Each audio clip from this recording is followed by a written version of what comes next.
They're smaller than your fingertip, but without them, the world stops breathing. Bees.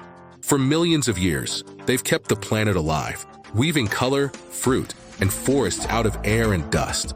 Yet in a single human lifetime, their song has started to fade. Heat, poison, noise, and for the first time in history, nature is holding its breath. But across the world, a new army is rising. Farmers, scientists, dreamers.